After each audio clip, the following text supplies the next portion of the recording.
hanya dengan Rp15.000 per bulan, Anda telah turut berpartisipasi dalam menyebarkan dakwah bersama Tarbiyah Sunnah. Barakallahu fikum. Bismillahirrahmanirrahim. Assalamualaikum warahmatullahi wabarakatuh. Alhamdulillahilladzi anzala as-sakinata fi qulubil mu'minin liyazdadu imanan ma'a imanihim walillahi junudus samawati wal ard wa kana Allahu aliman hakima. Wa ashhadu an la ilaha illallah wahdahu la syarika lah iqraran bihi wa tauhidan wa ashhadu anna Muhammadan abduhu wa rasuluh sallallahu alaihi wa ala alihi wa ashabihi wa sallama tasliman mazida wa ba'd. Alhamdulillah, kita kembali berjumpa dalam pembahasan kitab Ad-Da'u wa Dawa susunan Al-Imam Ibnu Qayyim rahmatullahi alaih. Kemarin pertemuan Senin yang lalu kita sudah menerangkan sekaligus membantah syubhatnya para ahli maksiat. Mereka melakukan kemaksiatan tapi merasa benar di atas perbuatannya karena ada kesalahpahaman di dalam memahami ayat atau memahami hadis atau memahami sebuah konsep di dalam ajaran Islam. Salah paham tentang hal itu sehingga mereka berani berbuat maksiat. Itulah yang disebut dengan syubhat, ya. Nah, salah satu di antara syubhat mereka adalah husnudzon kepada Allah di tengah kemaksiatannya. Mereka bersandar kepada satu hadis qudsi yang sahih riwayat Imam Ahmad, Ibnu Hibban, Ibnu Mubarak, Ad-Darimi dan yang lain-lainnya bahwa Allah Azza wa Jalla berfirman, "Ana inda husni dhanni 'abdi bi falyadhunna bi ma syaa." Aku ini tergantung atau berdasarkan pada dzon hambaku kepada diriku. Maka silakan setiap hamba berprasangka apapun semau dia.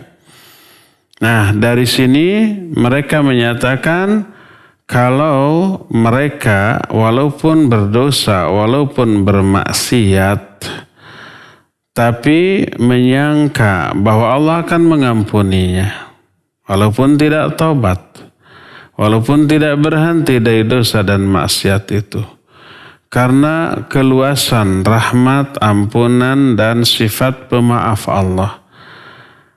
Maka Allah tidak akan mengazabnya. Allah tetap tidak akan memasukkan dia ke dalam surga. Allah tidak akan memasukkan dia ke dalam neraka dan akan memasukkan ke dalam surga. Itulah dzon mereka kepada Allah. Dan Allah akan bertindak sesuai dengan dzon para hamba kepada Allah Azza wa Jalla. Itulah syubhat salah satu yang mereka yakini, ya. Dan tentu saja ini keliru, ini salah. Karena apa? Karena kalau orang husnudzon kepada Allah, dia pasti akan membaguskan amalnya. Siapa yang husnudzon kepada Allah, berprasangka baik kepada Allah, maka dia akan beramal dengan amalan yang baik. Sebagaimana Imam Hasan Al-Basri menyatakan, innal mu'mina ahsana dhanna bi rabbih fa ahsanal amal. Wa innal fajira asa'a dhanna bi rabbih fa asa'al amal. Seorang mukmin dia husnudzan kepada Allah, berprasangka baik kepada Allah, berbaik sangka kepada Allah, maka mereka membaguskan amalnya. Sedangkan seorang fajir, orang durhaka, suudzon atau berprasangka buruk, berburuk sangka, maka mereka pun memburukkan amalnya. Bagaimana seseorang bisa husnudzon kepada Allah padahal dia selalu menyimpang dari perintah Allah? Perilakunya selalu berkutat, berkecimpung di dalam perbuatan yang mengundang murka dan azab Allah, menjerumuskan dirinya ke dalam perbuatan yang mengundang laknat Allah. Bagaimana dia akan husnudzon kepada Allah apabila dia merendahkan hak-hak Allah dan perintahnya serta menyia-nyiakan perintah Allah tersebut, menganggap rendah terhadap larangan Allah lalu dilanggar dan terus-menerus di dalam pelanggaran tersebut. Bagaimana mungkin seseorang bisa husnudzon bahwa Allah akan mengampuninya, memasukkannya ke dalam surga kalau orang itu berani menyatakan perang kepada Allah, berani memusuhi wali-wali Allah, dan bahkan berkasih sayang dengan musuh-musuh Allah. Bagaimana orang itu akan husnudzon kepada Allah apabila dia menentang sifat-sifat kemuliaan Allah, suudzon kepada sifat-sifat yang Allah telah mensifati dirinya dengan sifat itu, atau sifat-sifat yang oleh Rasul SAW diterapkan sebagai sifat bagi Allah.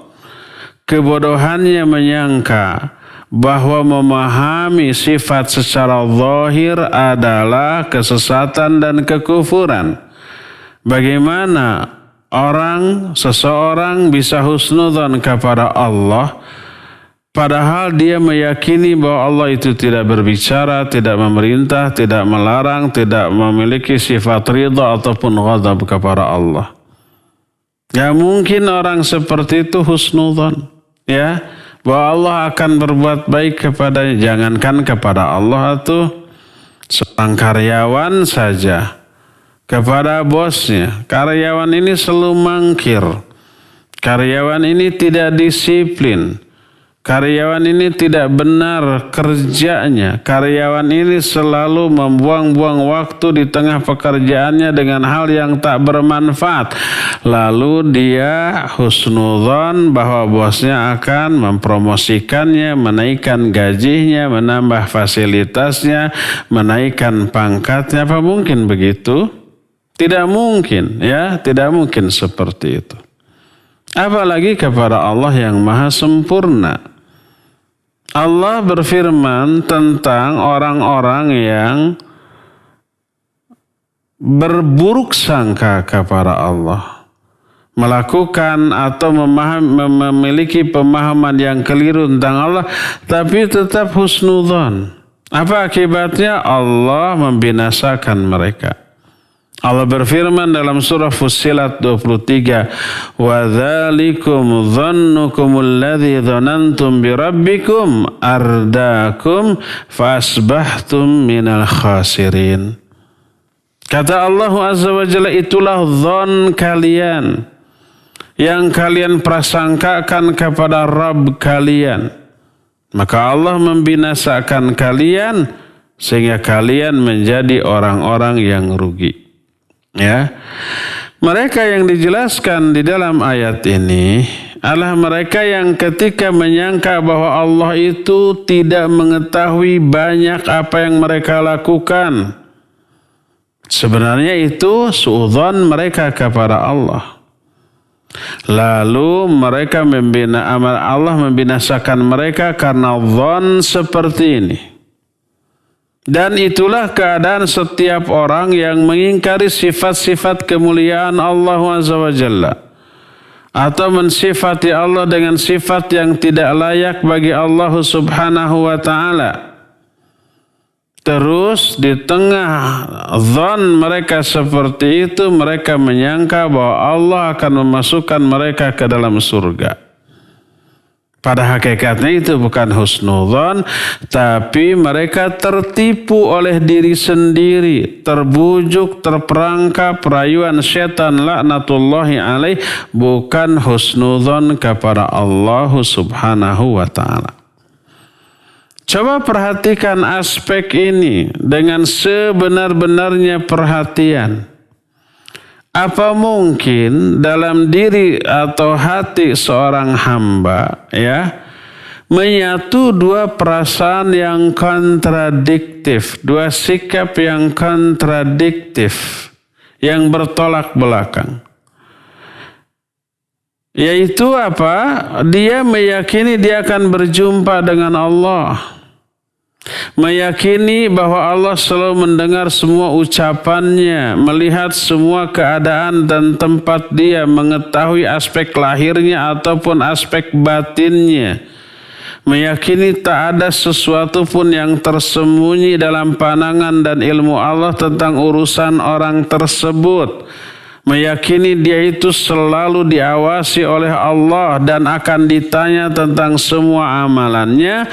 Tapi dengan keyakinan yang seperti itu, dia terus-menerus berkecimpung dalam amalan yang Allah murkai. Dia menyia-nyiakan perintah Allah, mengabaikan hak-hak Allah. Dosa, maksiat, menentang, menyimpang terus. Tapi dia tetap husnudzon bahwa Allah akan mengampuninya, memasukkannya ke dalam surga, menyelamatkannya dari api neraka. Mungkinkah begitu? Ini bukan husnudzon, tapi dia tertipu oleh dirinya dan dia terpedaya oleh angan-angannya. Coba nih ada satu riwayat yang diterima dari Abu Umamah Sahal bin Hunayf radhiyallahu an. Dia berkata, dakhaltu ana wa Urwah bin Zubair ala Aisyah radhiyallahu anha. Faqalat law ra'aituma Rasulullah sallallahu alaihi wasallam fi maradin lah wa kanat indi 6 dananir aw 7. Fa'amarani Rasul sallallahu alaihi wasallam an ufarriqaha. Qalat fasaghalani waj'u Rasulillah sallallahu alaihi wasallam hatta afahu Allah. Thumma sa'alani anha. Faqala ma fa'alti akunti farraqti 6 dananir? Faqultu la wallahi. Laqad kana shaghalani waj'uk. Qalat فدعا بها فوضعها في كفه فقال ما ظن نبي الله لو لقي الله وهذه عنده وفي لفظ ما ظن محمد بربه لو لقي الله وهذه عنده. Kata Abu Umamah, aku dan Urwah bin Zubair masuk menemui Aisyah radhiyallahu anha. Berkatalah Aisyah, seandainya kamu berdua melihat Rasul sallallahu alaihi wasallam ketika beliau dalam keadaan sakit. Saat itu aku memiliki 6 atau 7 dinar. 1 dinarnya itu 4,4 gram emas. Berapa 1 gram emas sekarang ya? Ada 1 juta sekarang dengar-dengar. 600-an. Jadi sekitar 2,5 jutaan gitu atau lebih gitu 1 dinarnya. Ini ada 6 atau 7 dinar. 6 kali 4,5 juta. Berapa? 25 jutaan kira-kira. Saat itu Aisyah radhiyallahu anha memiliki uang. Lalu Nabi SAW merintahkan aku untuk dipisah-pisah, untuk diinfakkan, disedekahkan. 25 juta, diinfakkan semuanya, disedekahkan semuanya. Tapi apa kata Aisyah? Aku disibukkan dengan sakitnya Rasul SAW. Diurus, diperhatikan. Jadi belum sempat itu diinfakkan, disedekahkan. Sampai Nabi SAW sembuh dari sakitnya. Reda dari penyakit yang sedang dideritanya. Setelah reda, beliau bertanya tentang uang yang 6 dinar tersebut. Beliau menyatakan, apa yang sudah kamu lakukan, hai Aisyah? Sudah enggak kamu pisah-pisah itu uang untuk diinfakkan, disedekahkan? Yang 6 dinar tadi? Aku menjawab, kata Aisyah, belum ya Rasulullah. Demi Allah, aku tadi disibukkan dengan sakitmu. Lalu Nabi SAW meminta 6 dinar tersebut. lalu diletakkan di telapak tangannya sambil berkata, bagaimana prasangka seorang Nabi Allah ketika berjumpa dengan Allah dalam keadaan 6 dinar tersebut masih ada di tangannya. Dalam riwayat lain dikatakan, apa prasangka Muhammad SAW kalau dia berjumpa dengan Allah dalam keadaan masih memiliki 6 dinar ini di tangannya. Maknanya beliau merasa akan dimarahi, dimurkai oleh Allah kalau ketika berjumpa dengan Allah mati dalam keadaan masih memiliki 6 dinar, 25 jutaan kira-kira. Coba ini bandingkan bagaimana prasangka para ahlul kabair, orang-orang yang zalim, orang-orang yang berdosa besar, ketika berjumpa dengan Allah dalam keadaan masih melakukan dosa besar tersebut. Apa mungkin menyangka Allah akan mengampuninya kalau dia mati dalam keadaan tidak tobat? Oleh karena itulah maka yang dimaksud dengan husnudzon adalah berprasangka baik setelah berupaya berbuat baik. Bukan berprasangka baik kepada Allah tapi amal-amalnya terus buruk dan tidak berhenti, tidak tobat. Ya.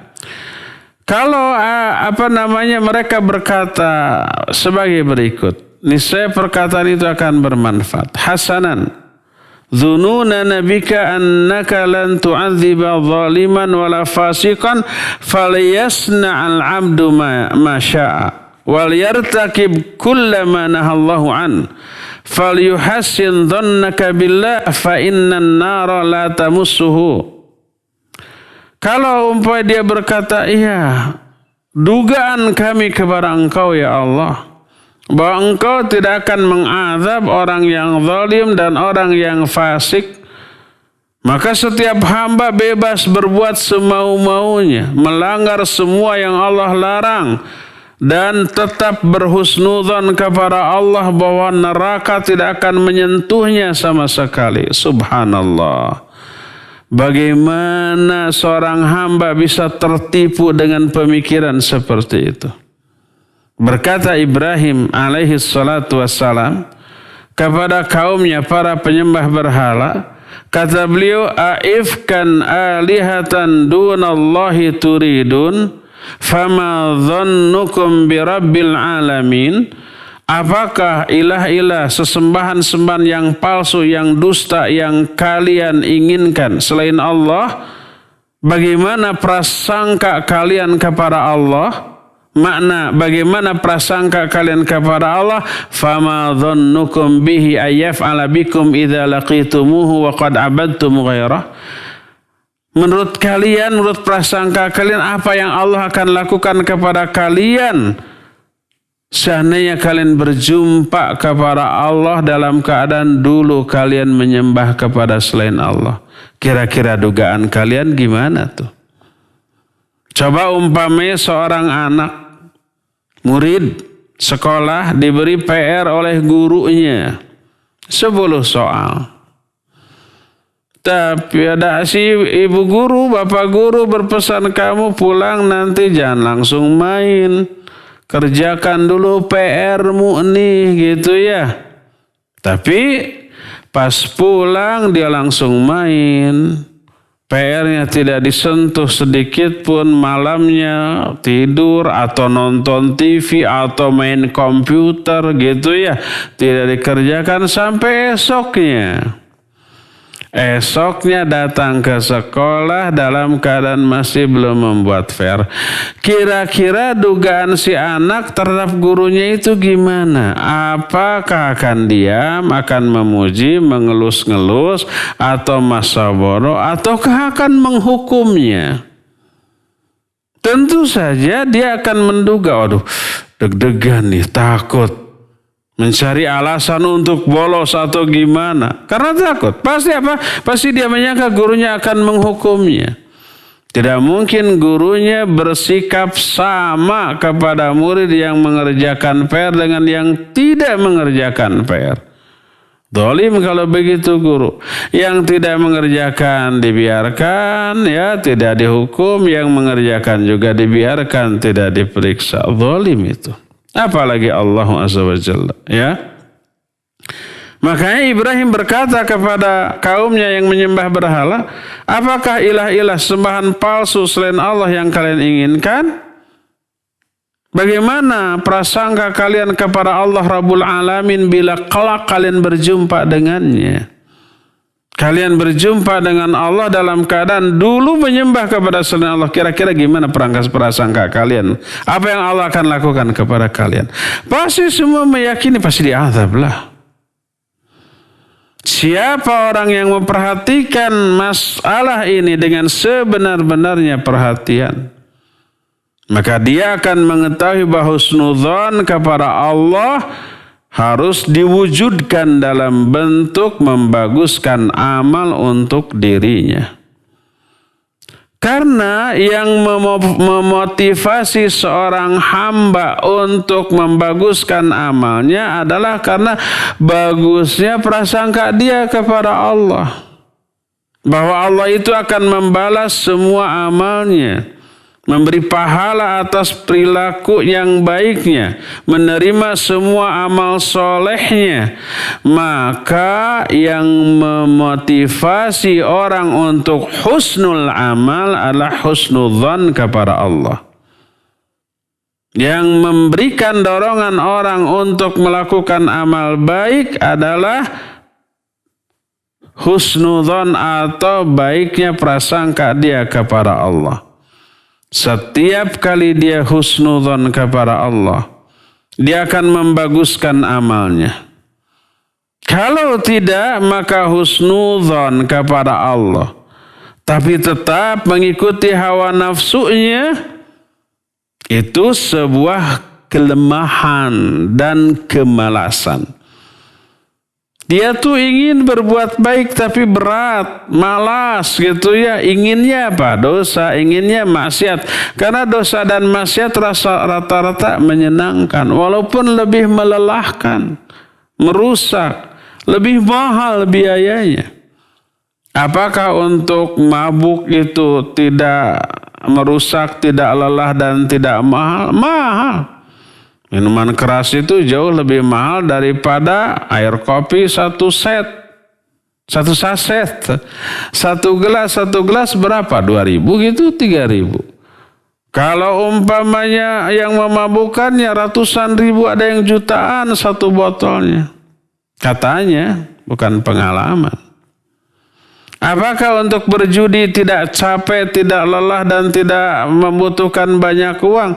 Ya, membutuhkan banyak uang. Apakah untuk berzina umpamanya tidak membutuhkan banyak uang? Ya, membutuhkan banyak uang, puluhan jutanya. Tapi mereka senang melakukannya. Jadi mereka lebih giat berdosa dan bermaksiat daripada ibadah. Lalu mereka husnudzon. Allah mah lautan ampunan. Allah itu pemaaf. Allah itu penyayang tenang. Walaupun dosa, walaupun durhaka, Allah akan ampun. Itu mah kelemahan. Berangan-angan. Ini sebuah hadis yang diriwayatkan oleh Imam At-Tirmidzi dalam kitab Sunannya, juga Imam Ahmad dalam Musnadnya dari hadis Syaddad bin Aus dari Nabi SAW. Kata Rasul SAW, al-kayyisu man dana nafsahu wa amila lima ba'dal maut, wal ajizu man ittaba'a nafsahu hawa wa tamanna 'ala Allah. Orang yang kayis itu yang cerdas, adalah orang yang suka introspeksi diri, orang yang suka menghitung-hitung diri, menghitung-hitung, mengkalkulasi amal baik dan amal buruk. Karena dia tahu kan nanti akan ditimbangkan mana yang lebih berat, amal baik atau amal buruk. Dia selalu mengkalkulasi amalnya, menghitung-hitung dirinya, lalu mempersiapkan diri untuk menghadapi kehidupan setelah kematian. Bagaimana nih caranya agar di alam barzakh setelah saya mati saya itu bahagia. Saya itu memperoleh nikmat kubur bukan azab kubur waliyadzubillah. Agar ketika menghadapi fitnah kubur sabar, tegar dan mampu menjawab dengan jawaban yang benar, akhirnya selamat dari azab kubur dan memperoleh nikmat kubur. Itu yang diperhitungkan. Itu orang itu kayis. Orang itu cerdas. Dia mengorbankan apa yang fana, nisbi, relatif, yang sebentar untuk meraih yang lebih abadi. Kehidupan kita di dunia kan hanya puluhan tahun ya. Ini para jamaah Mumtaz Indonesia ini sekarang. Udah puluhan tahun. Ada yang 30, 40, 50, 60, 70 ada. 80 juga mungkin ada. Berapa lama lagi jatah usia kita? Belum tentu setahun 2 tahun. Belum tentu usia kita yang sekarang 50 bisa sampai 60, belum tentu. Walaupun mungkin saja sampai 80. Anggaplah keikhwan dan akhwat ini. Kita diberi anugerah oleh Allah usia panjang 90 tahun. Jangan ingin sampai usia 90 tahun. Rata-rata saya ngobrol dengan orang tua yang sudah usianya 80 ke atas. Mereka itu ngomong, jangan doakan saya agar panjang umur ya. Jangan, sudah bosan hidup ingin segera mati. Gitu tuh kebanyakan tuh. Karena dunianya sudah lain, ngobrol sama cucu gak nyambung. Istilahnya juga, materinya juga, bahasanya juga sudah beda. Ngobrol dengan sesamanya sudah jarang yang seusianya. Mau makan enak sudah ompong. Sudah penuh dengan penyakit. Banyak kandungan gula dalam darahnya, kolesterol, asam urat. Sehingga makan apapun menjadi harus sangat hati-hati. Nggak enak lagi. Mau jalan-jalan pakai mobil ber-AC ke sana kemari, aduh fisiknya udah lemah, kena angin sedikit aja sudah pilek, batuk, sudah demam gitu ya. Nggak ada lagi kenikmatan di usia setua itu. Anggap saja rata-rata kita 80-90 tahun. Setelah itu mati, masuk ke alam barzakh. Berapa lama kita hidup di alam barzakh? Sampai kiamat. Berapa lama itu? 1000 tahun mungkin, 2000 mungkin, 10.000 mungkin, 1.000.000 tahun mungkin. Kita nggak tahu kapan kiamat terjadi. Lebih lama loh. Makanya kalau di alam barzakh yang jauh lebih lama tersebut kita menderita, waliyadzubillah. Karena diazab,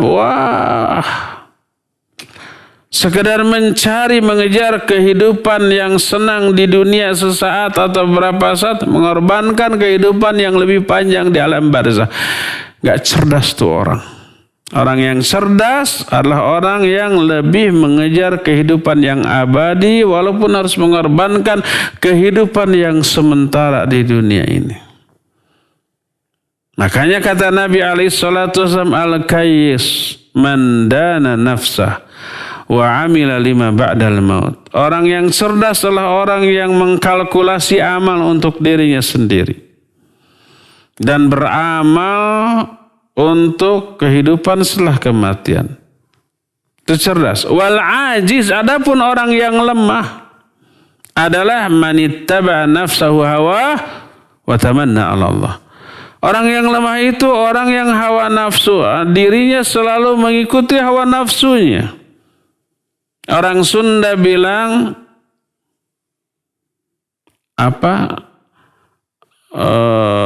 ya begitulah. Tunggul dirurut, catang dirumpak. Segala dilabrak demi untuk meraih kesenangan dirinya. Ngalajur nafsu, ngumbar amarah. Mengikuti hawa nafsu. Apa yang menyenangkan dirinya itu yang dia lakukan, nggak peduli halal atau haram, dosa atau pahala, nggak peduli.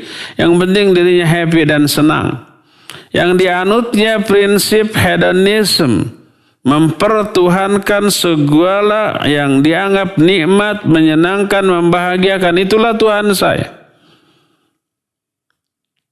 Jadi Orang yang lemah adalah orang yang mengikuti hawa nafsu wa tamanna 'ala Allah, tapi tetap dia berangan-angan kepada Allah. Dosa terus-terusan tapi tetap berharap surga. Tanpa ada ikhtiar. Berharap tanpa ikhtiar adalah khayalan, angan-angan. Sama dengan umpama kita memiliki sebidang tanah. Kalau kita garap, kita cangkul gitu ya, sebidang sawah gitu. Kita cangkul terus kata orang Sunda diwuluku, pakai binatang apa? Kerbau, munding, kerbau bukan munding, kerbau. Kalau sekarang traktor, itu namanya diwuluku. Dicangkul, diwuluku, digaru, ya, terus tandur. Terus ngagasrok, tandur itu menanam padi. Terus digasrok itu dibersihkan dari tanaman-tanaman liar yang akan mengganggu pertumbuhan padi ini. Dipupuk ya. Setelah agak sedikit gede kemudian dijaga jangan sampai kena hama. Sudah muncul padi-padinya. Dipasang bebegik di sawah, bebegik itu orang-orangan sawah ya. Pakai kaleng, pakai tali, golombrang ditarik untuk mengusir apa? Burung-burung yang berdatangan. 3 bulan atau 4 bulan. Ada usaha, ada ikhtiar, ada pengorbanan, setelah itu berharap 3 bulan lagi, 4 bulan lagi saya panen. Berharap tuh. Kenapa berharap? Karena sudah ada ikhtiar. Boleh, itu benar berharap. Tapi kalau orang punya sebidang sawah, tapi tidak digarap, dibiarkan begitu saja. Tidak ada usaha, tidak ada pengorbanan, tidak ditanam, tidak diapa-apakan, dibiarkan. Lalu dia berharap 4 bulan lagi saya panen. Mudah-mudahan 4 bulan lagi panen saya melimpah.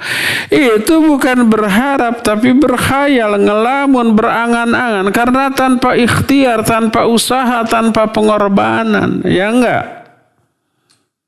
Oleh karena itu maka berharap akan bahagia di akhirat, akan lepas dari azab neraka, akan masuk dalam surga. Tapi enggak beramal soleh, amalnya malah salah, buruk. Lalu husnudzon kepada Allah, maka itu khayalan, itu orang lemah. Al-ajiz man ittaba'a nafsahu hawa wa tamanna 'ala Allah. Orang yang ajiz, orang yang lemah itu orang yang dirinya selalu mengikuti hawa nafsunya tapi berharap, berkhayal kepada Allah Subhanahu wa taala. Walhasil husnudzon hanyalah bisa dilakukan kalau disertai dengan sebab-sebab teraihnya keselamatan dan kebahagiaan. Ada ikhtiar, itu baru husnudzon.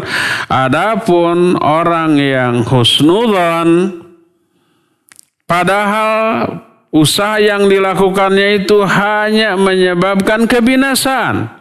Usaha yang dilakukan, amal yang dilakukannya hanya dosa, hanya maksiat, hanya penyimpangan, hanya kedurhakaan. Tapi dia husnudzon Allah akan menyelamatkan dari api neraka, maka itu bukanlah husnudzon sama sekali. Itu suudzon kepada Allah Azza wa Jalla. Kalau ada orang yang berkata bahwa yang menjadi sandaran husnudzon kepada Allah itu karena luasnya ampunan Allah, luasnya rahmat Allah, luasnya sifat pemaaf Allah, dan luasnya kedermawanan Allah, bahwa rahmat Allah itu mendahului kemurkaannya. Terus Allah juga nggak akan iseng, kata mereka. Isengnya gimana? Kalau Allah mengazab nggak ada manfaatnya bagi Allah. Dan kalau Allah memberi ampunan nggak ada ruginya bagi Allah. Nggak rugi Allah memberi ampunan dan nggak ada manfaatnya Allah mengazab. Sekadar iseng saja, ngapain mengazab? Nggak ada manfaatnya. Jadi perbuatan mengazab adalah perbuatan yang nggak ada untungnya bagi Allah, dan memberi maaf adalah perbuatan yang tidak ada ruginya bagi Allah. Kita jawab, Benar. Allah nggak rugi kalau memberi maaf. Allah nggak untung kalau Allah mengadab. Bahkan lebih dari itu, Allah itu lebih mulia, lebih pemaaf, lebih dermawan, lebih penyayang. Tapi hal itu hanya diperuntukkan bagi orang yang layak menerimanya. Allah akan menyayangi orang yang memang layak disayangi. Allah akan bersikap dermawan kepada orang yang memang layak disikapi secara dermawan. Allah itu akan memberikan kemuliaan kepada orang yang memang layak memperoleh kemuliaan. Karena Allah disifati dengan sifat hikmah, izzah, dan juga Allah punya sifat intiqam syadidul iqab. Inna minal mujrimina muntaqimun. Kami kepada orang-orang durhaka itu maha pembalas, memberikan balasan atas kedurhakaan mereka. Innallaha syadidul iqab. Allah itu maha dahsyat siksanya. Allah itu akan menyiksa orang-orang yang memang layak untuk disiksa. Seandainya husnudzon kepada Allah itu hanya meyakini beberapa sifat Allah, bahwa Allah itu penyayang, Allah pengampun, Allah pemberi rahmat, tapi tidak meyakini bahwa Allah itu intiqam, memberi balasan, bahwa Allah itu syadidul iqab, maka akibatnya nanti akan sama nasibnya orang yang benar dengan orang yang salah. Orang yang benar dengan orang yang keliru, orang yang soleh dengan orang yang salah, orang yang durhaka dengan orang yang taat, orang yang takwa dengan orang yang fasik. Nanti bisa disamakan dong. Orang mumin dengan orang kafir, wali Allah dengan musuh-musuh Allah. Nanti sama dong nasibnya. Orang yang soleh diampuni, orang yang salah diampuni. Orang yang takwa dimasukkan ke dalam surga, orang durhaka juga dimasukkan ke dalam surga. Orang yang taat bebas dari neraka, orang maksiat juga bebas dari neraka. Sama dong. Di mana letak keadilan Allah? Dan Allah ingkari hal seperti itu. Kata Allah, afanaj'alul muslimina kal mujrimin? Malakum kaifa tahkumun? Apakah kami akan menyamakan orang-orang yang soleh dengan orang-orang yang salah? Orang muslim dengan orang durhaka? Gimana sih kamu menghukumi itu? Menghukumi segala perkara? Masa begitu gitu? Maka itu dibantah oleh Allah Subhanahu wa ta'ala. Oleh karena itu husnudzan kepada Allah baru akan bermanfaat bagi orang yang tobat dari dosa, menyesal dan meninggalkan dosanya, mengganti keburukan dengan kebaikan, dan mengisi sisa-sisa umurnya dengan kebaikan dan ketaatan. Lalu setelah itu barulah dia husnudzan kepada Allah Subhanahu wa ta'ala. Ini yang disebut dengan husnudzon. Orang berdosa lalu dia berhenti, tobat, mengganti dosanya dengan kebaikan, lalu dia husnudzon Allah akan mengampuni dosanya, menerima amal baiknya dan mengganti dosa-dosa keburukan dengan pahala, yaitu husnudzon. Adapun orang yang dosa terus, tobat tidak, meninggalkan amal buruknya tidak, mengganti amal buruk dan kebaikannya tidak, tapi dia husnudzon kepada Allah, maka orang itu adalah orang yang tertipu. Bukan tertipu oleh Allah, bukan tertipu oleh ayat, bukan tertipu oleh hadis, tapi tertipu dengan kebodohannya sendiri, pemahamannya sendiri, ya. Jadi harus dibedakan antara husnudzon kepada Allah dengan orang yang tertipu. Coba perhatikan ayat-ayat berikut. Bagaimana Allah memberi ampunan atau memberi rahmat kepada seseorang. Dijelaskan dalam ayat itu, rahmat Allah, ampunan Allah hanya diberikan kepada orang yang beramal. berikhtiar, berusaha, berjuang, berkorban. Seperti apa yang Allah jelaskan dalam Al-Baqarah 218.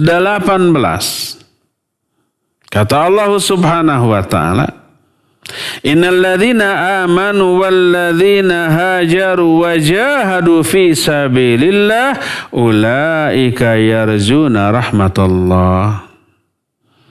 Sesungguhnya orang-orang yang beriman dan orang-orang yang berhijrah dan orang-orang yang berjihad di jalan Allah, iman, hijrah, jihad, ada ikhtiar tuh, ada usaha, ada perjuangan, ada pengorbanan.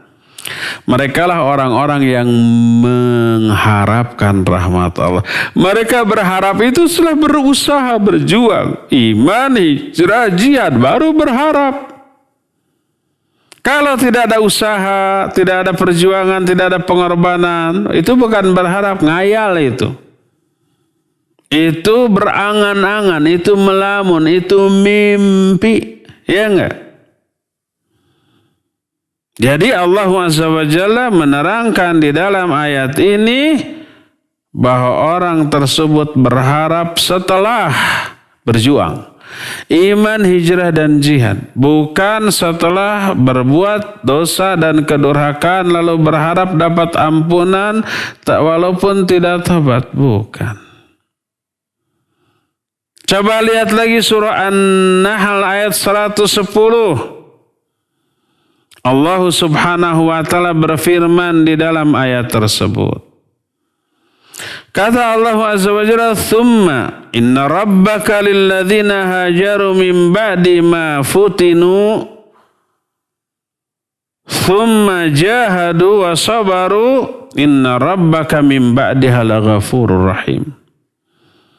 Kata Allah Azza wa Jalla, kemudian sesungguhnya Rabb kamu yaitu Allah kepada orang-orang yang berhijrah setelah mereka itu ditimpa musibah, lalu berhijrah. Kemudian mereka berjihad. Diuji dulu dengan berbagai macam penderitaan. Di Mekah gitu ya, diintimidasi, ya, diteror, ya, ditekan, ya, segala macam. Lalu hijrah. Lalu jihad. Lalu sabar. Jadi memperoleh dulu berbagai macam ujian, cobaan, penderitaan, lalu hijrah, lalu jihad, lalu sabar. Inna rabbaka min ba'diha. Nah, sesungguhnya Allah setelah kalian mengalami semua itu laghafur rahim, benar-benar Maha Pengampun dan Maha Penyayang. Allah baru memberikan ampunan dan rahmat kasih sayangnya kepada orang yang sudah berkorban, berjihad, berjuang, berusaha, berikhtiar.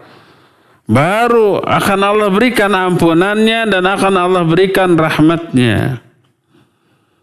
Bukan kepada orang yang amalnya buruk terus-terusan, perilakunya nyebelin, bikin reseh orang, yang dilakukan dosa maksiat, dosa maksiat, dosa maksiat, penyimpangan dan kesalahan serta kekeliruan hanya karena ada kesenangan dalam semua perbuatan itu, lalu tanpa taubat, tanpa melakukan kebaikan, tetap husnudzon, tenang, Allah mah bagir, Allah mah ghafurur rahim, Allah mah lautan hampura, lalu dia meyakini dia akan diampuni.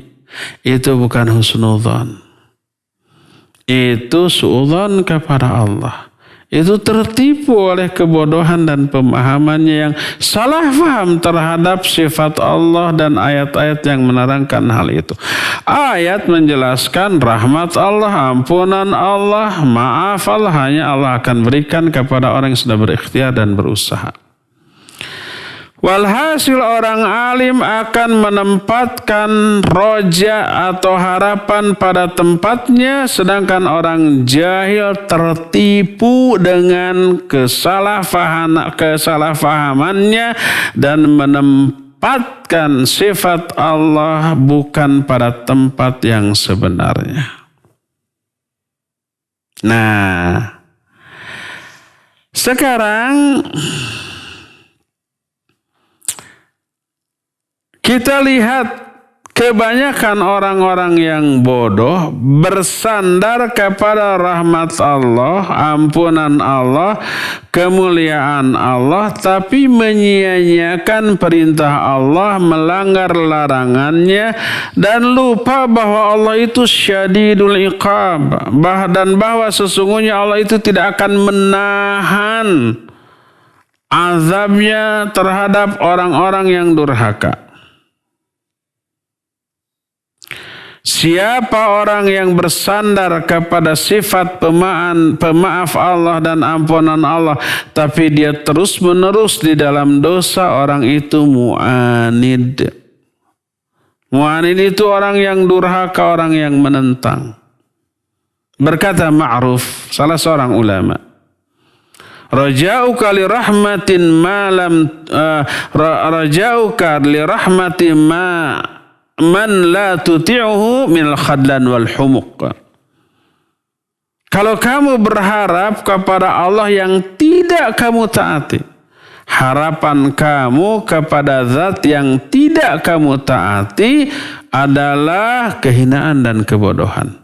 Kita tidak taat kepada Allah, tapi berharap memperoleh ini dan itu dari Allah, padahal kita tidak mentaatinya. Itu adalah kehinaan dan kebodohan, kedunguan, humuk. Bukan lagi jahal tapi humuk. Humuk itu dungu gitu. Seperti orang mengharapkan pujian, kasih sayang, sanjungan guru, padahal dia itu ya bodoh, ya malas, ya selalu tidak taat kepada guru, bahkan membuat guru itu jengkel. Tapi dia tetap berharap dah guru saya mah bager, baik gitu ya, nyaahan, penyayang. Jadi walaupun saya bodoh, setiap ulangan 0, setiap PR nggak pernah dikerjakan, setiap guru menerangkan saya mah main-main, yakin dah saya mah karena guru saya baik, saya akan naik kelas dengan nilai 10 semua. Itu bodoh. Ya. Berkata sebagian ulama, man qata'a udwan minka fid dunya bisarqati salasati darahim la ta'man an takuna uqubatu fil akhirah ala nahwin min hadza. Siapa orang yang memotong tanganmu di dunia karena mencuri 3 dirham, barang yang harganya tidak 3 dirham pokoknya. 1 dirham itu kalau sekarang itu sekitar 70.000 rupiah. 1 dirhamnya tuh. Ya. 3 dirham itu berarti berapa? 200 jutaan. 200 ribuan. 200.000 rupiah. Siapa yang mencuri barang seharga 200.000 rupiah, potong itu. Wasariq wasariqatu faqta'u aydiyahuma. Potong 2 tangan. Pencuri baik laki-laki ataupun perempuan. Adapun kalau yang dicurinya itu di bawah itu ya nggak boleh dipotong. Umpamanya mencuri barang yang harganya berapa? 100.000. Ketahuan, nggak boleh dipotong. Sebab di bawah batas minimal dari kejahatan yang harus dipotong. Maka siapa orang yang harusnya dia itu dipotong, tapi tidak, baik karena memang tidak ketahuan, atau karena hukumnya yang memang tidak memperlakukan hukum Allah Azza wa Jalla, bebas sajalah gitu ya, maka dia tidak akan aman dari azab di akhirat yang sebanding dengan hukuman di dunia tersebut. Ada orang yang bertanya kepada Al-Hasan, naraka tawilal buka, kami melihat engkau itu sering menangis dan ketika menangis aduh sesegukan lama. Kenapa?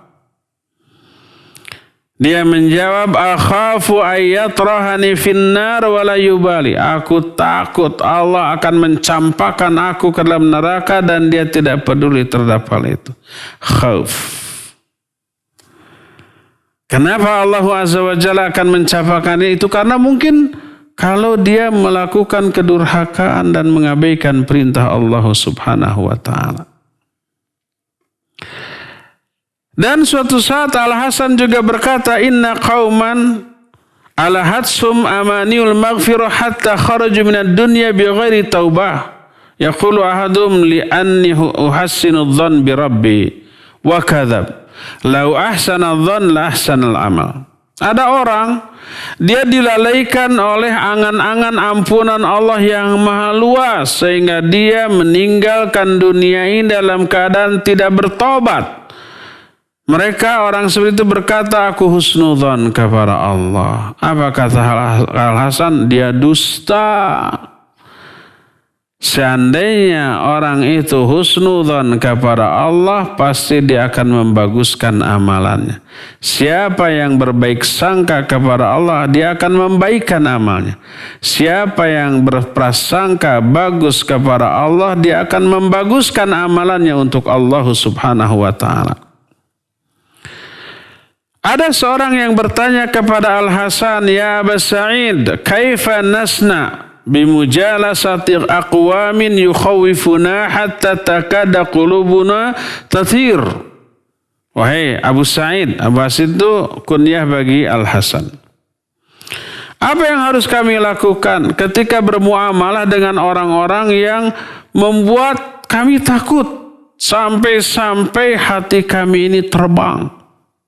Menakut-nakuti dengan azab Allah, murka Allah, dengan azab kubur, dengan azab neraka, dengan dahsyatnya kiamat, dengan kengerian di padang mahsyar dan seterusnya. Gimana tuh? Bagus nggak gaul sama orang-orang seperti itu? Beliau menjawab, wallahi lian tashaba aqwaman yukhawifunaka hatta tudrika amnan khairun laka min an tashaba aqwaman yu'amminunaka hatta tulhiquhal makhawif. Demi Allah, kalau engkau bersahabat dengan orang-orang yang menakut-nakuti engkau, tapi berakibat engkau aman dari apa yang ditakuti itu, menakut-nakuti dengan azab Allah, murka Allah, dengan neraka, tapi menyebabkan kamu aman, selamat dari neraka, dari azab itu jauh lebih baik daripada kamu bersahabat dengan orang yang membuat kamu merasa aman dari azab, tapi akhirnya kamu terjerumus ke dalam azab yang kamu takuti itu. Ada orang menasihati kamu banyak dosa, tenang, Allah melautan hampura, tenang, bebas saja, ya. Tobat nantilah kalau sudah masa-masa tua, tobat. Sekarang bebas saja dulu. Oh, adem aman, ini orang bijaksana ini, membuat adem, membuat tenang.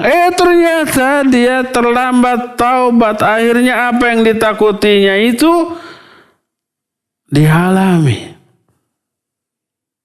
Jadi mana yang lebih baik untuk dijadikan kawan bergaul? Tentu saja orang yang memberi nasihat sampai hati ini takut, lalu menahan diri kita dari dosa, akhirnya kita aman dari apa yang ditakuti. Itu jauh lebih baik. Lebih baik takut sekarang tapi nanti aman, daripada merasa aman sekarang tapi nanti terjerumus ke dalam apa yang ditakuti tersebut, ya. Inilah makna husnudzon yang sebenarnya kepada Allah. Husnudzon kepada Allah harus mengakibatkan husnul amal. Husnudzon melahirkan husnul amal. Berprasangka yang baik kepada Allah harus melahirkan amalan yang baik. Siapa orang yang husnudzon tapi amalnya buruk, maka dia tertipu oleh kebodohannya dan kesalahpahamannya. Ya. Inilah penjelasan kita tentang makna husnudzon yang sebenarnya kepada Allah Subhanahu wa taala. Ya, cukup kajian kita sampai di sini dan kita masih punya sisa waktu untuk bertanya jawab. Sallallahu ala nabiyina Muhammadin wa ala alihi wasallam. Silakan. Syukran Ustaz atas pemaparan materinya. Baik, ikhwati manazani Allah wa iyyakum, para pendengar dan pemirsa Tarbiyah Sunnah Media, juga para jamaah Majelis Ta'lim Mumtaz Indonesia, silakan bagi antum yang akan bertanya dapat melalui line telepon di nomor 02286862637 atau melalui pesan singkat ke nomor 081122271476. Baik, sudah ada penelpon yang masuk. Ya, silakan. Assalamualaikum. Waalaikumsalam warahmatullahi wabarakatuh. Dengan Ibu siapa di mana? Bu Yati, Ustaz. Bu Yati, silakan. Silakan Bu Yati. Gini, saya ada sikulan. Malahan udah umroh 2 kali sama Ustaz. Tapi dia kembali lagi sama Ustaz yang dulu sebelum ini. Dia itu suka melakukan ya gitulah kebid'ahan gitu. Nyanyi-nyanyi gitu di masjid. Nah, istrinya itu kesal Ustaz. Suka gitu aja kalau istrinya ini protes lah dikit gitu.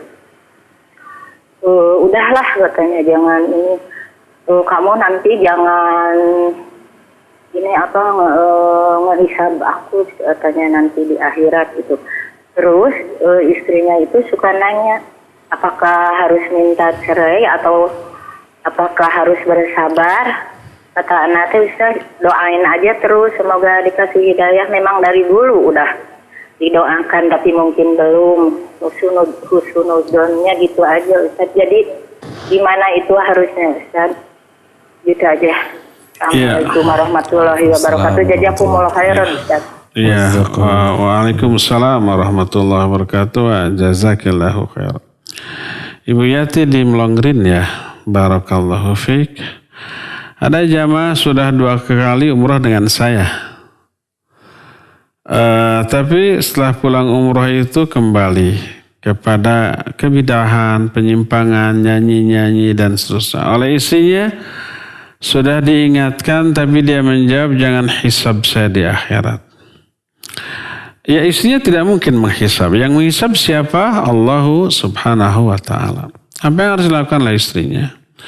Ya pertama, semua penyimpangan yang dilakukan oleh saudara kita, apalagi pasangan hidup kita ya, maka melahirkan kewajiban kepada kita untuk mengingatkannya, menasihatinya, membimbing, memberikan arahan kepada jalan yang benar ya.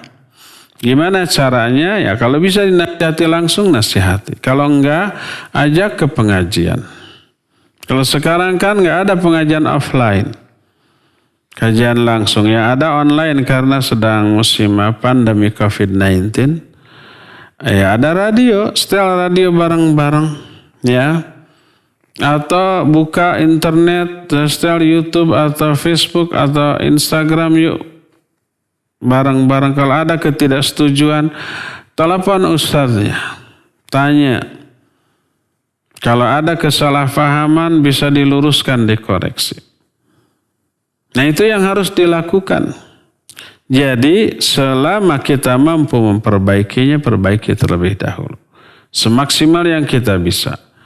Melalui ikhtiar yang hissi ataupun ikhtiar yang syar'i. Ya, termasuk mendoakan agar Allah memberikan hidayah kepadanya. Sampai Allah membuka hatinya menerima hidayah ini.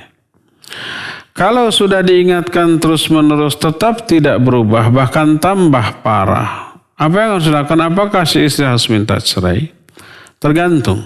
Ya, kalau kesalahan, kekeliruan sampai pada taraf yang fatal, melanggar apa yang Allah larang, ya, mengabaikan apa yang Allah perintahkan, atau melakukan perbuatan-perbuatan kebid'ahan yang nyata-nyata, bertolak belakang dengan nas Al-Quran dan hadis yang sahih, setelah diperbaiki, setelah dikoreksi, nasihati enggak, maka itu menjadi udzur syar'i untuk mengajukan khulu. Umpamanya suaminya tidak sholat atau belang-belang ya, atau suaminya tidak saum Ramadan, atau suaminya mabuk atau mencuri atau berzina atau berjudi, atau yang nyata-nyata diharamkan oleh Allah lalu dilanggar.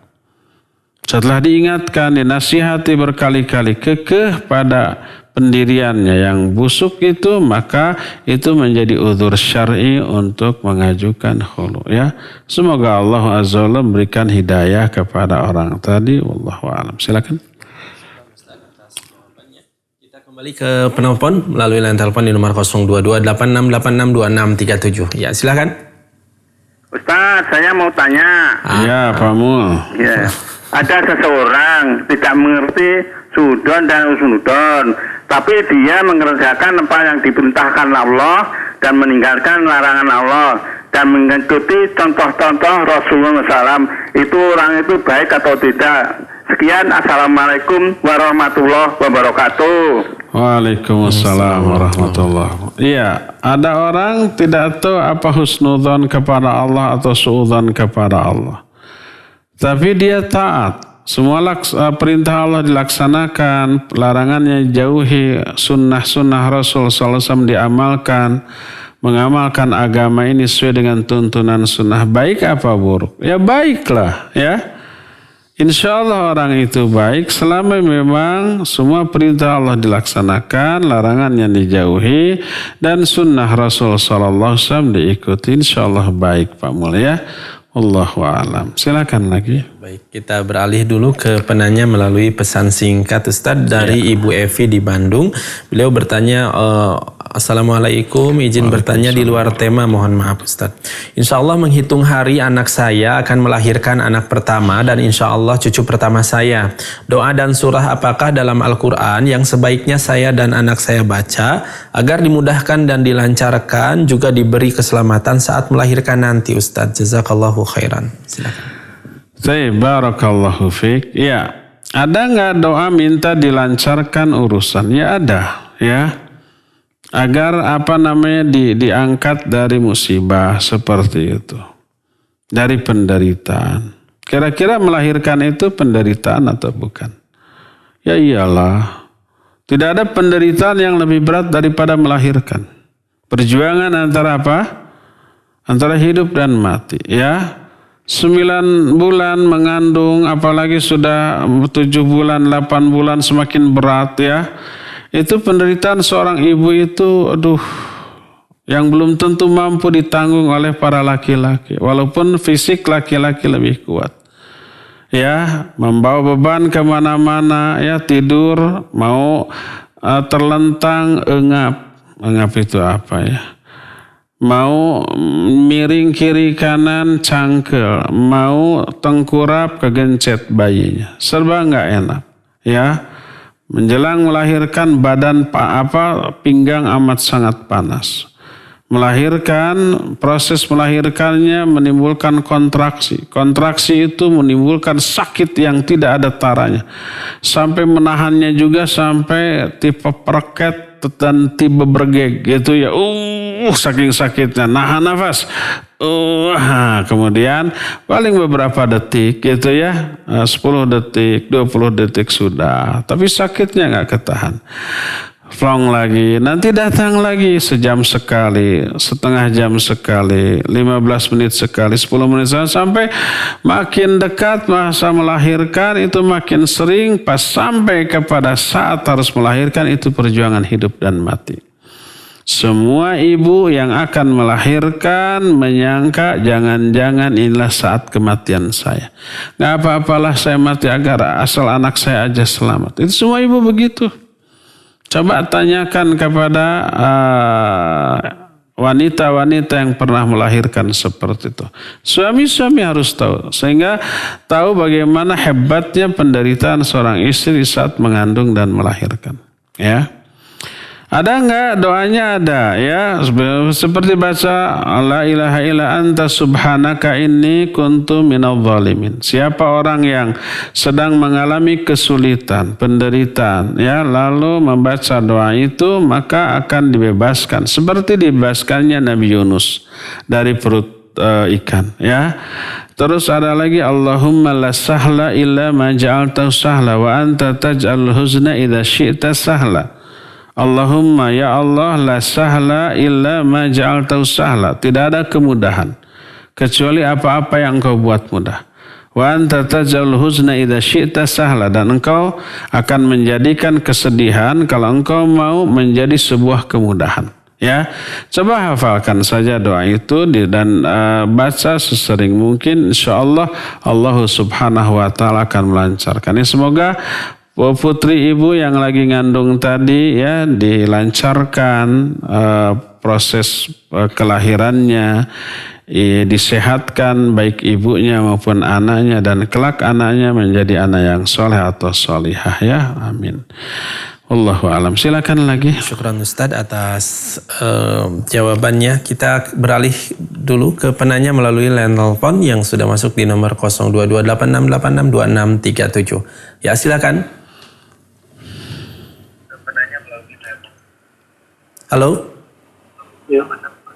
Halo, assalamualaikum. Waalaikumsalam. Dengan Bapak siapa di mana? Ya, Wan Ustadz mau tanya di luar tema. Siapa ini? Ya, Ana Abu Zaid dari Jambi. Abu Zaid dari Jambi. Silakan. Ini kan saya lagi punya usaha sekarang, Ustadz. Punya utang? Usaha. Oh, usaha. Punya usaha. Usaha. Ya, punya usaha. Kami di satu usaha itu kami berkecimpung berdua. Terus kami pun menanam modal berdua, terus mengelola pun berdua gitu kan. Terus tiba-tiba teman saya ini ingin mundur gitu. Jadi yang ingin kami tanyakan Ustadz, bagaimana itu pengembalian uang yang dia telah investkan di dalam modal usaha tadi? Apakah harus dikembalikan atau bagaimana? Syukran Ustadz, jazakallah khair. Iya, afwan wa jazakallahu khair. Ini namanya musyarakah ya. Jadi patukan modal dan dikelola bersama ya.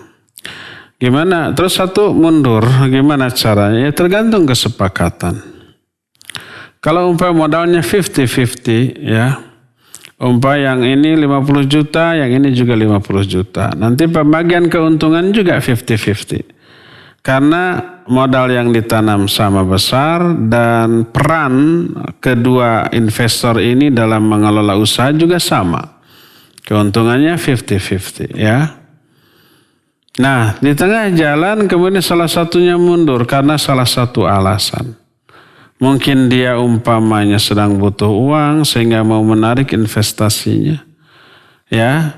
Apa yang harus dia lakukan ya berikan investasi yang dia tanam umpamanya 50 juta plus keuntungan sampai detik ketika dia menarik.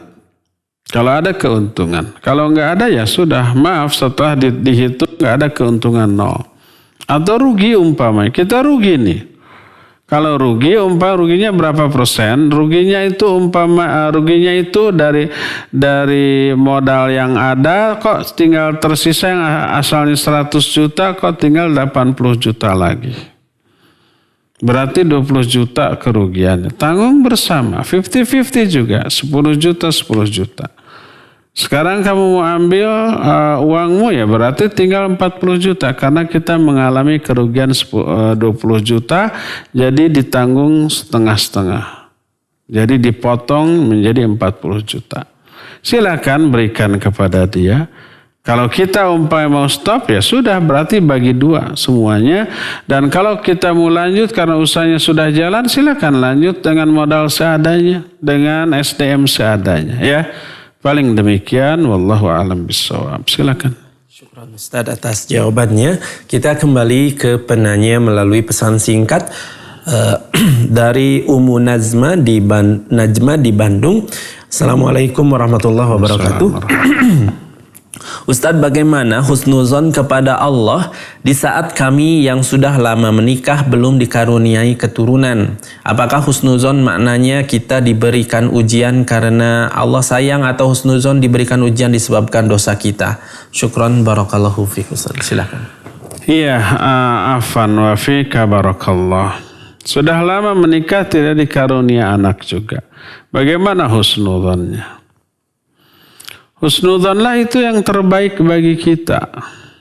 Yang apabila Allah berikan anak, belum tentu kita mampu mendidik menjadi anak yang soleh. Ingat gak kisah Nabi Musa dengan Nabi Khidir? Ketika Nabi Khidir dengan Nabi Musa itu berjumpa dengan seorang anak, faqatalahu. Dibunuhlah anak itu oleh Nabi Khidir. Sampai Nabi Musa itu protes ya. Aqatalta nafsan zakiyan bighairi nafs. Laqad ji'ta syai'an imra. Ya, syai'an nukra. Kenapa kamu bunuh jiwa yang bersih tanpa alasan qisas umpamanya? Kamu sudah melakukan sesuatu yang mungkar. Tapi kemudian dijelaskan, ya, dijelaskan oleh Nabi Khidir di akhir kisah, fa'ammal ghulamu fakana abawahu mu'minaini. Adapun gulam ini, anak yang dibunuh ini, maka dia itu kedua orang tuanya soleh, ya, kedua orang tuanya soleh. Tapi dikhawatirkan nanti kalau anak ini dibiarkan tumbuh akan durhaka dan menyesatkan kedua orang tuanya. Makanya dibunuh. Jadi menunjukkan bahwa dibunuhnya ketika itu lebih baik. Dan Nabi Khidir melakukan itu atas wahyu dari Allah yang Maha mengetahui apa yang akan terjadi di masa yang akan datang. Nanti kemudian Allah akan mengganti dengan anak yang baru. Jadi ada kemungkinan kalau seseorang dikaruniai anak, ya dia akan senang, bahagia. Tapi ternyata tidak bisa mendidiknya sehingga menjadi anak yang durhaka, mencelakai anak orang tuanya di akhirat, di dunia dan akhirat. Husnudzonlah bahwa itu terbaik, tidak punya anak itu terbaik. Ini yang pertama. Kedua, husnudzonlah bahwa Allah menginginkan kita berjuang, berikhtiar secara syar'i terlebih dahulu untuk memiliki anak. Itu harus memacu kita. Perjuangan atau ikhtiarnya dengan hissi dan dengan syar'i. Dengan hissi bagaimana? Dengan hissi ya ke dokter, ke ahli di bidang itu. Mungkin ada sesuatu, itu ikhtiar hissi, yang rasional, yang logis, yang realistis. Ada ikhtiar syar'inya, ya diantaranya berdoa, juga banyak istighfar, dan juga banyak infak dan sedekah. Istighfar berpengaruh nggak kepada memiliki anak atau tidak? Ya iyalah. Allah berfirman dalam Al-Quran, dalam surah Nuh, فَقُلْتُ اسْتَغْفِرُوا رَبَّكُمْ إِنَّهُ كَانَ غَفَّارًا يُرْسِلِ السَّمَاءَ عَلَيْكُمْ مِدْرَارًا وَيُمْدِدْكُمْ بِأَمْوَالٍ وَبَنِينَ. Kata Nabi Nuh, aku berkata kepada kaumku, istighfarlah kalian kepada Allah, minta ampunlah. Allah itu Maha Pengampun. Kalau kau minta ampun, Allah akan turunkan hujan rahmat dari langit dan Allah akan limpahkan kepada kalian harta dan anak-anak yang banyak. Jadi salah satu penyebab seseorang diberi harta dan anak-anak adalah istighfar. Perbanyak istighfar. Itu adalah ikhtiar syar'i. Mungkin nggak ada alasan logis dan rasional. Apa hubungannya banyak istighfar dengan punya anak? Mungkin nggak ada. Tapi inilah ketetapan syariat, ya, berdoa dan juga beristighfar. Kedua, banyak-banyak infak dan sedekah. Sedekah itu juga berpengaruh besar kepada apa? Kepada punya anak atau tidaknya. Seorang sahabat bertanya, "Ya Rasulullah, inni tazawwajtu wa lam yurzaq li walad." Wahai Rasulullah, aku sudah lama menikah tapi belum diberi rezeki berupa anak. Apa kata Rasul sallallahu alaihi wasallam? Beliau menyatakan, "Min aina anta min kasratil istighfari was sadaqat." Lalu kenapa kamu tidak memperbanyak istighfar dan sedekah? Fafa'ala. Lalu orang itu melakukan, memperbanyak istighfar, memperbanyak sedekah, sampai akhirnya dikaruniai sampai 9 anak. Nah, di sini oleh para ulama dibahas di dalam bab yang diberi judul Ilajul Aqim. Artinya pengobatan bagi orang yang aqim. Yang aqim itu yang tidak bisa punya anak, yang mandul. Apa ikhtiar syar'inya? Istighfar dan banyak-banyak infak dan sedekah.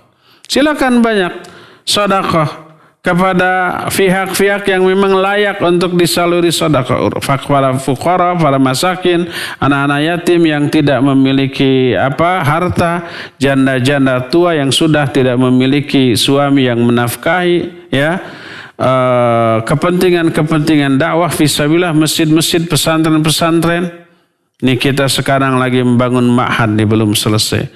Silakan salurkan. Maka banyak infak, banyak sedekah, banyak istighfar, termasuk apa? Ikhtiar syar'i untuk memperoleh anak. Oleh karena itulah, maka mungkin Allah Azza wa Jalla ingin kita ini berjuang terlebih dahulu untuk memperoleh anak. Dengan perjuangan yang Allah syariatkan, ya. Silakan lakukan ikhtiar hissi ke dokter atau ke ahli pengobatan masalah itu, dan silakan lakukan ikhtiar syar'i dengan banyak berdoa, banyak istighfar, dan juga banyak melakukan sedekah. Maka insya Allah nanti Allah akan bukakan jalan untuk memperoleh anak. Nah, itulah husnudzon kita kepada Allah Subhanahu wa Ta'ala dalam hal ini. Wallahu a'lam. Baik, syukran Ustaz atas jawabannya. Kita beralih ke penanya selanjutnya dari Ibu Ane. Assalamualaikum Ustaz. Mau bertanya mengenai saum sunnah Asyura tanggal 10 Muharram yang jatuh pada hari Sabtu. Insya Allah selama ini tiap tahun selalu ditunaikan. Semoga Allah ridho dan menerima amal ibadah 10 Muharram kita. Amin. Yang jadi pertanyaan saya, kebetulan ada teman mengundang acara pernikahan putranya pada tanggal 10 tersebut. Apa yang harus saya lakukan? Insya Allah saya akan menghadiri undangan tersebut. Tetapi apakah tetap saum atau dibatalkan saumnya Ustaz? Mohon penjelasannya. Iya, barakallahu fiik. Ini tadi sudah dibahas ya. Saya anjurkan untuk sholat saum 3 hari. Kamis, Jumat, Sabtu. Kamisnya ya saum Senin Kamis. Jumatnya hari Tasu'a. Hari ke-9 bulan Muharram. Sabtunya hari Asyuranya. Boleh 11-nya boleh. Untuk membedakan dengan Yahudi. Ya. Karena para sahabat menyatakan bahwa saum Asyura tu'azzimuhul Yahud wan Nasara. Saum Asyura itu adalah hari yang juga diagungkan oleh orang-orang Yahudi dan Nasrani. Kata Nabi SAW, kalau begitu tahun depan aku akan saum dari tanggal 9. Disebut Taswa. Ya. Walaupun beliau tidak sempat mengerjakan karena sudah meninggal terlebih dahulu. Tapi ini sudah disunnahkan. Kamisnya Senin Kamis, Jumatnya Taswa, Sabtunya Asyura. Ya, itu 3 hari berturut-turut itu bagus, dan itu akan dilipat gandakan pahala karena saum yang paling Allah cintai setelah Ramadan lah saum di bulan Muharram ini. Ya. Nah, bagaimana kalau kita ada undangan pernikahan? Apakah kita membatalkan saum atau tidak? Tergantung. Kalau makan atau tidaknya kita di resepsi pernikahan tersebut tidak ngaruh kepada si pengundang, maka sebaiknya tidak dibatalkan. Teruskanlah saumnya. Kecuali kalau umpamanya menimbulkan madarat. Kalau umpamanya sahibul hajat, orang yang mengundang kita tahu bahwa kita tidak makan lalu kecewa berat. Aduh, saya ini ngundang dari awal-awal sudah dipesan hadir, saya ingin saya memberikan meja khusus dan memberikan menu khusus yang tidak diberikan kepada undangan lain. Aduh, kecewa, maka silakan dibatalkan. Pahalanya insya Allah tetap dapat ya. Karena apa? Karena memuliakan orang yang menggembirakan orang yang mengundang kita itu lebih tinggi. Berdasarkan hal itulah, maka kalau dia amat sangat kecewa berat dengan tidak makannya kita, maka makanlah dan batalkan saum. Tapi kalau makan atau tidak, malah senang, alhamdulillah dia tidak makan, mengurangi jatah gitu ya. Untuk kita jatahnya, apalagi maklum, oh iya sekarang Asyura pasti dan tidak apa-apa, maka lanjutkanlah saumnya ya. Demikian, wallahu a'lam bissawab. Silakan. Syukran Ustaz atas jawabannya, dan kami mengundang kepada para pendengar dan pemirsa dimanapun antum berada yang akan bertanya langsung melalui line telepon. Silakan bisa melalui line telepon di nomor 022 86862637. Sekali lagi di nomor 022 86862637. Ya, kita kembali ke pertanyaan melalui pesan singkat sambil menunggu dari Ibu Endang di Cimbuleuit yang memantau atau menonton tayangan ini melalui Niaga TV katanya, Ustadz, bolehkah husnuzon biarlah bercerai dengan suami yang sekarang nanti dikasih jodoh yang lebih baik daripada bertahan dengan yang sekarang akhlaknya demikian buruk, jadi banyak dosa ke kitanya. Silakan Ustadz. Iya, ini pertanyaan tidak berkaitan husnuzon atau tidaknya, tapi dengan alasan mengajukan cerai. Kalau alasannya syar'i, ya boleh. Tapi kalau alasannya tidak syar'i maka tidak boleh, ya. Baik husnuzon ataupun tidak. Bahkan umpama kita kalau bercerai saya akan lebih repot daripada melanjutkan, ya. Tapi secara syar'i ini harus bercerai umpamanya, maka nggak apa-apa, bercerailah. Kalau memang secara syar'i mengharuskan kita bercerai. Umpamanya suaminya sudah nyata-nyata melakukan pelanggaran syar'i yang nyata-nyata terlarang, ya, maka ajukan khulu. Walaupun umpamanya dalam pandangan kita itu akan lebih repot kehidupan kita secara ekonomi, umpamanya nggak masalah. Baru husnuzon Allah Azza wa Jalla akan memberikan ganti yang lebih baik, ya. Kalau masih laku, mudah-mudahan Allah mudahkan, ya. Iya, silakan lagi. Syukur Ustaz atas jawabannya. Kita beralih ke penanya melalui line telepon nomor 02286862637. Ya, silakan. Assalamualaikum. Waalaikumsalam warahmatullahi wabarakatuh. Dengan Ibu siapa di mana? Hamba Allah di Bengkulu. Oh iya, Ibu silakan di Bengkulu. Iya. Yang pertama Ustadz mengenai saum tanggal 10 besok ya Ustadz. Iya. Adakah fadilah khusus yang disebutkan seperti puasa tanggal 9 kemarin, mungkin setahun yang akan datang atau setahun sebelumnya dosanya diampuni, itu satu fadilahnya apa? Itu satu. Yang kedua, apa iya dahulu sebelum Ramadan datang itu saum itu menjadi wajib bagi umat Islam semuanya? Terus untuk itu atas jawabannya. Iya. Tapi alhamdulillah sudah sampai ya pertanyaannya. Pertama, apa keutamaan atau fadilah dari saum Asyura?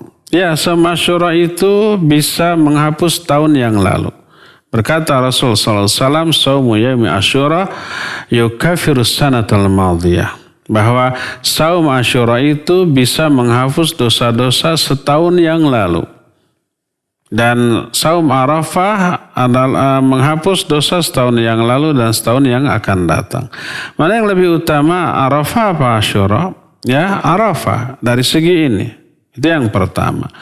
Keutamaan yang kedua, saum di bulan Muharram adalah seutama-utama saum setelah saum Ramadan. Sebagaimana sabda Nabi SAW tentang hal itu, bahwa seutama-utama saum setelah Ramadan adalah saum di bulan Allah yang namanya Muharram ini, di hari apapun, ya, terutama di tanggal 10 bulan Muharram yang disebut dengan Asyura. Lalu ketika sahabat menyatakan, ya Rasulullah, tanggal 10 itu tu'adzimuhul Yahudu wan Nasara, hari yang diagungkan juga oleh Yahudi dan Nasrani. Lalu Nabi SAW, kalau begitu di tahun yang akan datang aku akan saum sejak di tanggal 9-nya, yang disebut dengan sebutan hari Tasu'a. Maka disunnahkan melakukan saum sejak tanggal 9, hari Tasu'anya, dan disambung dengan tanggal 10-nya. Ini pertama. Keutamaannya adalah dua. Pertama, menghapus dosa setahun yang lalu. Yang kedua, saum di bulan Muharram itu adalah saum yang lebih utama di sisi Allah setelah saum Ramadan. Pertanyaan kedua, dan ini terakhir ya, bahwa benar enggak sebelum diwajibkan Ramadan diwajibkan dulu 10 tanggal 10 di bulan Muharram? Benar. Jadi ada 3 fase, 3 tahapan diwajibkannya saum. Pertama, sebelum diwajibkannya saum Ramadan, Allah sudah mewajibkan terlebih dahulu saum Asyura ini. Sebelum ada Ramadan. Ya, ini tahap pertama. Kedua, setelah munculnya kewajiban saum Ramadan, maka kaum muslimin mukhayyar atau diberi pilihan untuk saum atau membayar fidyah. Kalau yang mau saum silakan, tidak mau saum boleh tapi bayar fidyah, diganti dengan fidyah. Itu tahapan yang kedua. Tahapan yang ketiga baru diwajibkan saum Ramadan tanpa dipilihkan membayar fidyah. Kecuali bagi orang-orang yang punya uzur. Punya uzurnya itu adalah orang-orang yang tidak mampu melakukan saum. Atau merasa berat, wa 'alal ladzina yutiqunahu fidyatun ta'amu miskin. Ya, bagi orang yang sakit permanen yang tidak bisa saum sampai kapanpun bayar fidyah. Bagi orang-orang yang manula gitu ya, yang tua sekarang lemes tidak bisa saum, nanti setelah beres Ramadan tambah tua. Tambah lemes, tambah tidak mampu. Akhirnya ketidakmampuannya juga bersifat permanen. Maka silakan itu dibayar dengan fidyah karena tidak mampu saum. Adapun yang mampu saum maka tidak boleh dibayar dengan fidyah. Dan itu adalah tahapan terakhir dari kewajiban Ramadan, tidak boleh dipilih dengan antara fidyah dengan saum, ya, tanpa adanya uzur. Ya, cukup sampai di sini saja. Insya Allah kita akan berjumpa kembali di hari Senin yang akan datang. Mohon maaf, telepon dan WA atau SMS tidak lagi bisa dilayani. Insya Allah kita akan lanjut tanya jawab ini di hari Senin yang akan datang. Subhanakallahumma bihamdik asyhadu an la ilaha illa anta astaghfiruka wa atubu ilaik. Alhamdulillahirabbil alamin. Wassalamualaikum warahmatullahi wabarakatuh.